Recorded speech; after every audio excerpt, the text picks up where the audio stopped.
This program airs statewide on California Public Television and is a California's Gold classic. This series is endorsed by the California Teachers Association, the California School Boards Association, and the California Library Association. It was the largest and the richest mine in the history of California. It was also the first mining venture in California and site of the first mining community.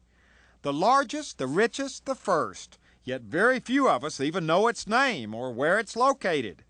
That's why we're heading there right now, as we continue our search together for California's gold.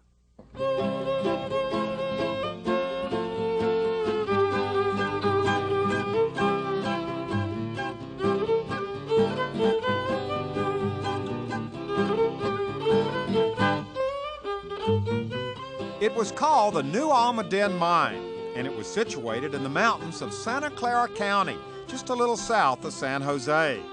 It started up in 1845 and was in production until 1976. During that time, over $700 million worth of metal was taken out, making it California's richest mine. But the catch is, and this is a big catch, this wasn't a gold mine. This was a QuickSilver mine, mercury, which was essential in hard rock mining because mercury was used to separate the gold from the rock it was in.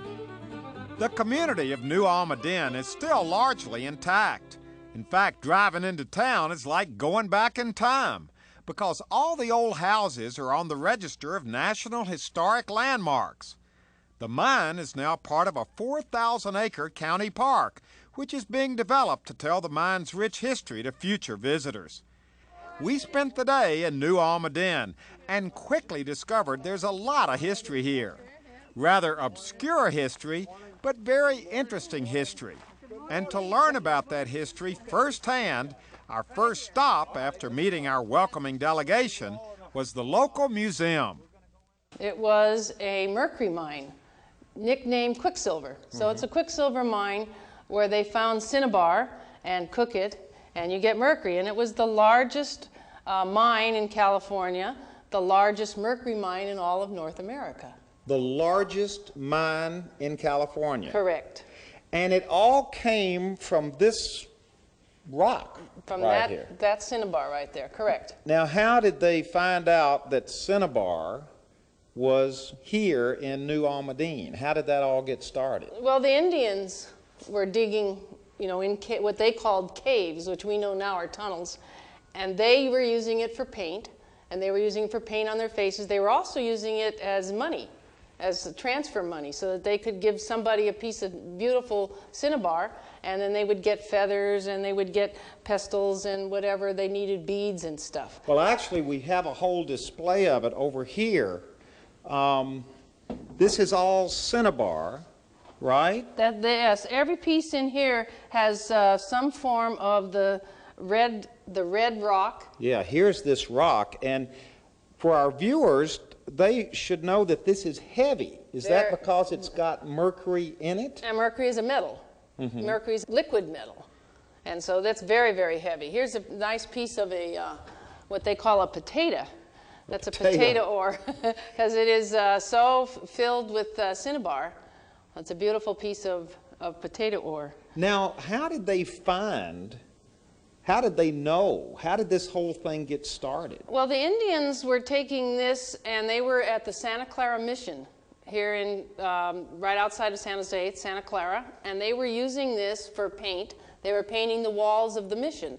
And this gentleman by the name of Andre Castillero came over from Mexico on his way to Sutter's Fort. In 1845. And he stopped off at the mission for an overnight, and the Indians brought him this cinnabar, and he was a mining engineer before he was drafted by the Army of Mexico. So he knew that there was more here than just paint for your face. Absolutely, absolutely. The other people who were out here were trying to do something with the cinnabar, but they could never make it work.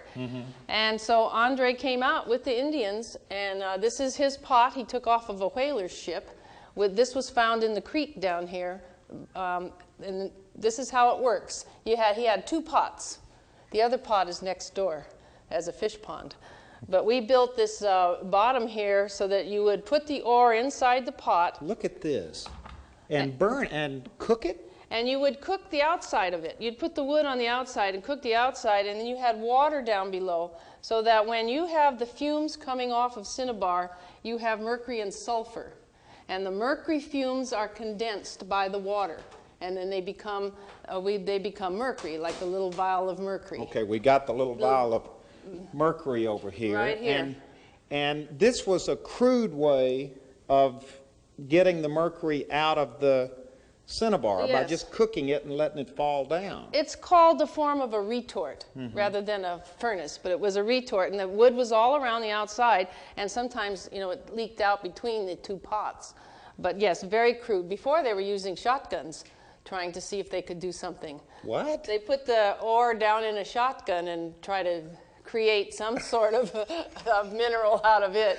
Yeah, so but Castellera knew exactly what to do. Maybe we should talk for just a minute about the importance of mercury and what it was used for, what quicksilver was used for, because that kind of sets up how important this mine really was. Well, 1845 now, we started with the mercury, and in 49 was the gold rush. Now, mercury is definitely used to amalgam gold. To amalgam gold? Amalgam. What they do is they have the gold that's in a rock, not the panning for gold, but the gold that's in a rock. That they're mining. That they're mining. They would crush it and put it into a pot of mercury. And then the gold gloms onto the mercury. Then they burn off the mercury, and at the bottom of the pot they have gold. So we call that an amalgam.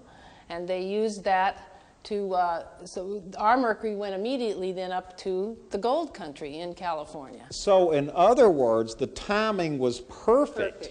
Because they discovered mercury here in 1845 and discovered gold in 1848. Yes. And the mercury was ready to help them mine it. In 49, so that instead of the gold country having to go across in sailing ships to Spain to get the mercury, they just sent it up from here.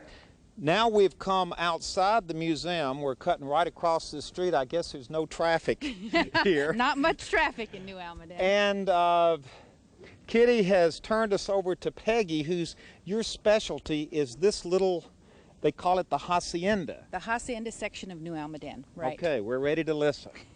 This is the downtown part. This is where the managers and the owners of the mines lived. It was down here, and the people who had important jobs. And the doctors.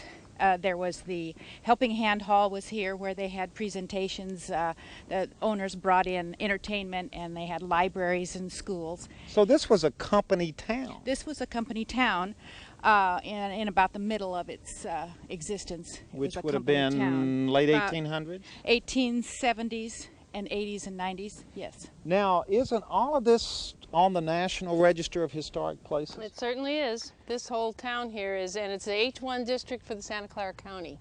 I mean, it's first historic district in the county. So this is going to be preserved? Definitely. Now, look at this. Is this original? This is an adobe home built with local adobe that the people made from the mud and the natural resources that they found here, right here in town, and they made these. There's 4 adobe houses along here. Okay. Built in a Spanish style.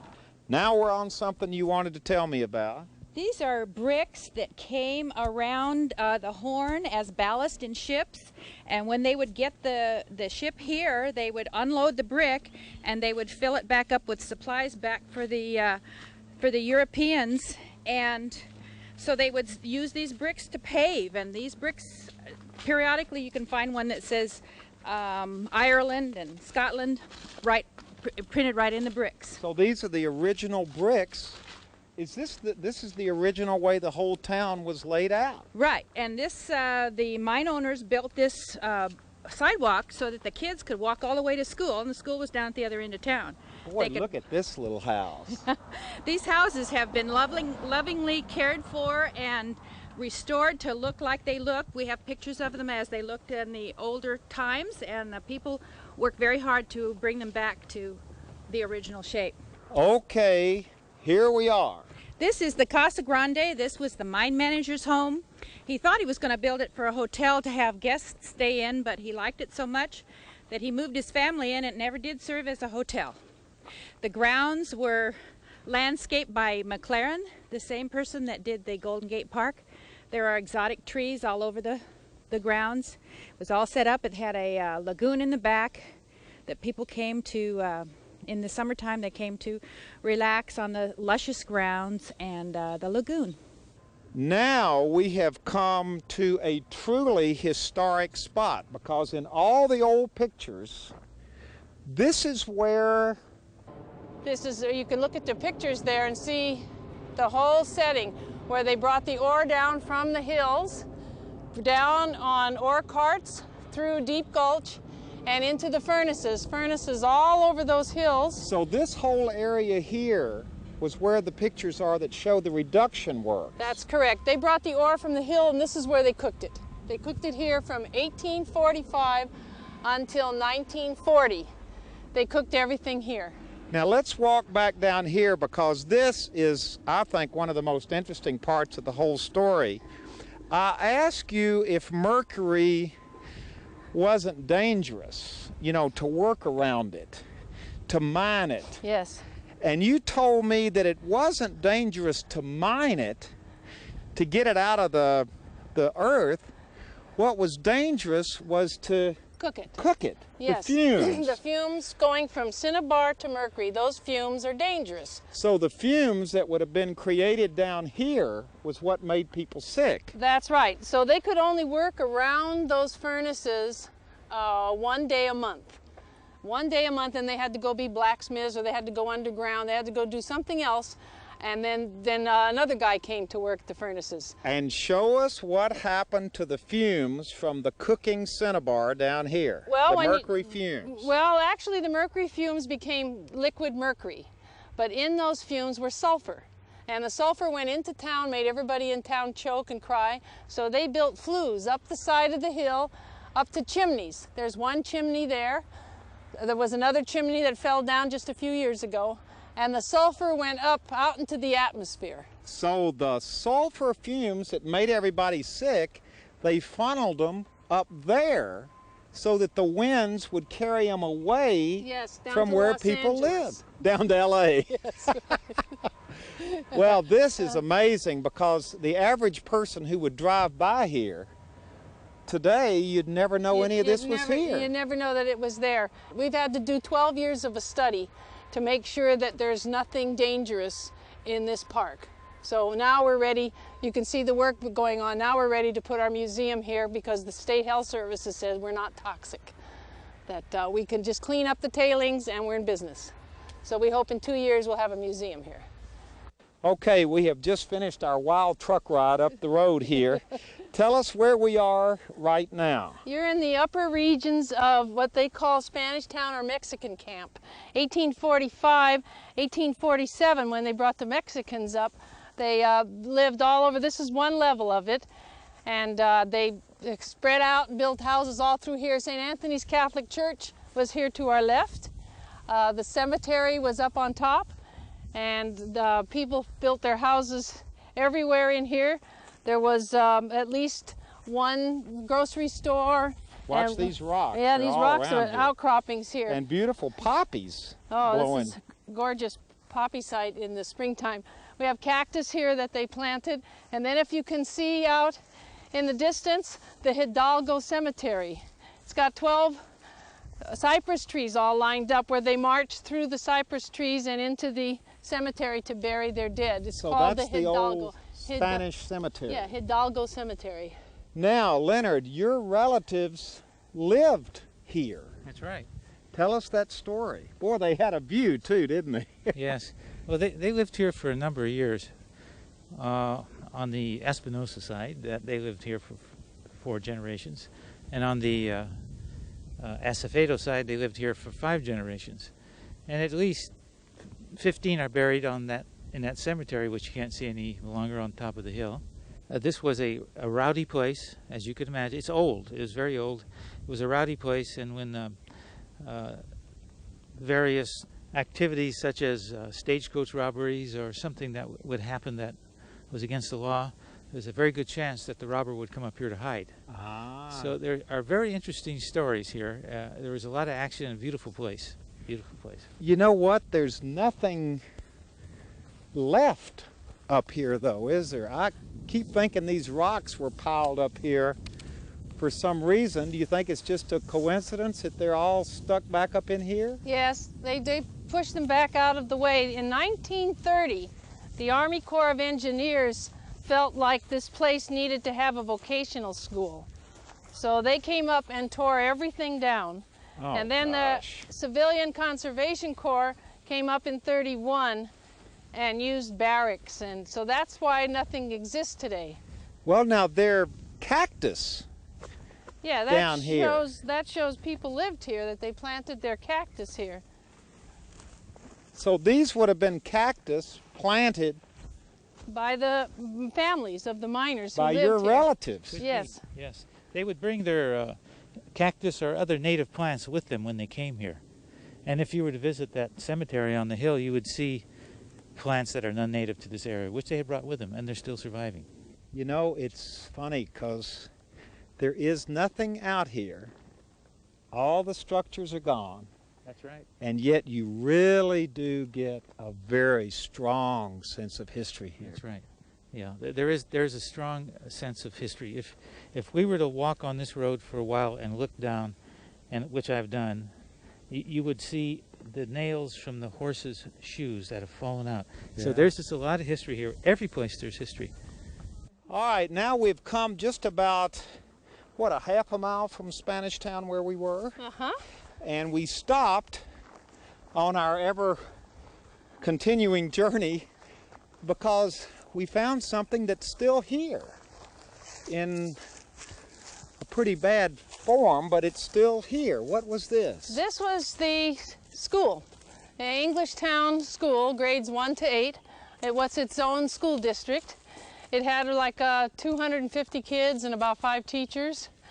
They grades 1 to 8. This is the last wall standing. This piece that's right here was an addition to the original building. So this was the English Town School. They had one was this a public school? Yes, they had, yes. It was their own public school. They had one in Spanish Town too, grades 1 to 4. Then the Mexican students would come over here from grades 5 to 8. What we're going to do is take off all of these walls that have collapsed and bury them and leave the platform, fix up this wall, and we've got another piece of wall to fix up with a plaque and pictures so people could see what this was. Well, we have just finished having a wonderful lunch here, and you showed me a picture of it. Look at this. This is English Town. Beautiful downtown English Town. And we are standing basically right here in what used to be English Town. English Town, correct. And this is basically all that's left of it here today. Just a couple of old buildings down here. Correct. That was one of the old mine houses. That was 1866. This barn was a 1940s coming from another mine, the Senator Mine. Okay, so that was 1940s. That was brought in here, yes. And up here, we're going to take a quick walk up here because this is another interesting part of the history of the new Almaden Mine.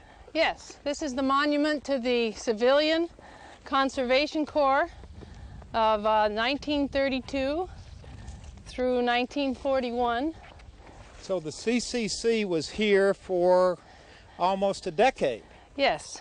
So actually the CCC was here because the old buildings from English Town Some of them were still here, some of them. Some of them, right. So they had a ready-made camp. A ready-made camp rather than living in tents. These bricks are from the store. The original store. The original store. And the original store, the last 2 walls took a header during the 1989 earthquake. And the old store was... Right here where the bricks are. Ah, these are the bricks from the original general store. Right there in your picture. Yes. Yeah. Yes. And, So really we're surrounded by it. At first you don't think there's much left, but if you look carefully... Yes. You can see the foundation. We're definitely going to put up a wall and a plaque to show the store, because it was the heartbeat. Up here is a old miner's shack on the right-hand side. Oh, look, there's a shack up here. And next to it, Now, wait a minute. How old is that? that shack is 1866. Really? And the cement on the left is 1940. Attached to it was the 1940s New Almaden Corporation, and they had their map desk in there. Okay, we have now, we're fighting the weeds here. You have now brought us, Kitty, to a place that's about, well, it's not even really a half a mile from Englishtown, is it? Right, right. This is the site of the Victoria Tunnel, the Victoria Shaft House, and the Powder House. The powder, there it is. There's Look at the that. Powder House. It was restored after the 89 earthquake to look exactly like it did in 1866 when it was built. All right, now what's the story on the Powder House? Well, it housed the black powder from the early days of the mining. It has the walls inside are double walls with openings in between the walls, and they used to put donkey manure and horse manure in between. And what that did was that kept the powder house itself protected, and it kept the temperature the same. Wow, So that's now- a beautiful looking little Isn't building. that a beautiful building? Yeah. That's our powder. Then they kept the dynamite in there after a while. Look at this up here. It's like the way it's built. Now that's the same architecture as the store, and the store in the town. You know the store in Englishtown, And that's the door. and the wooden part of it was to keep it the same temperature. I Yeah. tell everybody it's a snow roof. With our ever-increasing entourage here, we have now arrived at a very important place. We've been joined by Ranger Bill Phelan from the Santa Clara County Parks, because this is all a county park. But we've also been joined by Chuck Rich. And you have a claim to fame that no one else in this group has, right? Yeah. I went self-employed in this mine in about 1963. I bought my house out of this mine. I bought my truck out of it, and I bought a new car. And at that time, the wages was about $100 a week. When we went self-employed, I was taking home $1,000 a week take-home pay Out of this mine. This mine, mining Mine in Cinnabar. a good old Cinnabar. This is the last remaining tunnel that's open on the hill. And I run the locomotive here most of the time. I made 42 trips a day in and out of this, hauling the ore out. 42 trips a day? Yes. Now, how do you mine Cinnabar? How would you get it out? We drilled, we had pneumatic drills. We drilled 6 to 8 foot holes, about 35 to 40 holes in a round. We'd pull 20 ton at a blast. No, so you'd use dynamite, Yeah. just blast it out. Yeah, we was qualified, licensed to handle dynamite or explosives. Now, how much mine is there back here? Because they got this thing blocked off so we can't get back in there. How Yeah. many miles of tunnels are there through here? Well, in the whole hillside or mountain is about 100 miles a tunnel. 100 miles? Yeah, 100 miles a tunnel. This tunnel goes back about 500-600 feet or maybe 1,000 feet. Then it drops down to other levels. So it's all in these hills here? Well, it's just a honeycomb. Really? This whole hill is a honeycomb. Now, what is it about Cinnabar that gets in your blood? It's not gold. Yeah. I don't know really what to tell it is, other than, mining is a different experience. I enjoyed it. I liked it. I made good money at it. I guess the part that's interesting about it is drilling. When you used water through the drill to wash the drillings out so it wouldn't hang the drill up. But when it was in Cinnabar, the water would come out red. We called it bleeding. Like you'd bleed, Really? cut yourself and you'd bleed. So Now- we'd say it'd be bleeding. Now, would there be, now I've got a piece of it here, would it just be up in there like that? Oh yeah, you could see it like that. It would just be sitting in there like yeah, that? yeah, we'd hit veins of it. It'd be 3 or 4 or 5 foot, slick, wide, or, and the veins of it would be running. What kind of guys are cinnabar miners? Are they rough guys, tough guys, family guys? No, most of them is rough and tough. They like to be known for being rough and tough. Now, my bunch, we wasn't that way, because we were more gentle type. But most of your miners, they like to be known for mean, rough, and tough. They were hard workers. They were real hard workers. They had to be. Now, the question is, looking back in here, Yeah. is there a lot of cinnabar still back in these mines, these tunnels? Oh, yeah, there's a lot of cinnabar here. There's lots and lots of it. Well, why'd they quit? Mercury pollution. The price of mercury went to going down, and the price of everything else coming up. It didn't get feasible to mine it. So do you think someday it'll come back? Well, if they ever need the mercury, yeah, it'll come back. Yeah. And I'd like to be here.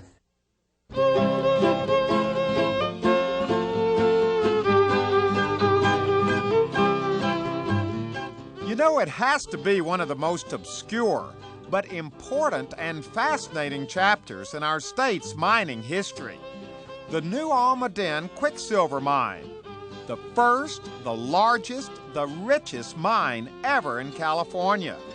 And even though it's mostly disappeared these days, thanks to some dedicated people in Santa Clara County, its legacy will be kept alive in the county park and in the museum. A QuickSilver legacy that's very much a part, both figuratively and literally, of California's gold.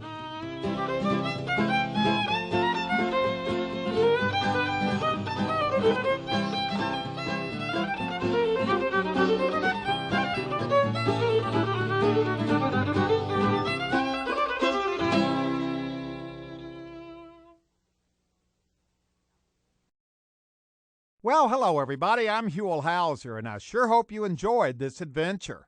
If you'd like to see it again or share it with your family or friends, or perhaps donate a copy to your local school or library, it's available on video cassette and on DVD. All you have to do is call 1-800-266-5727, and we'll be glad to send it to you right away.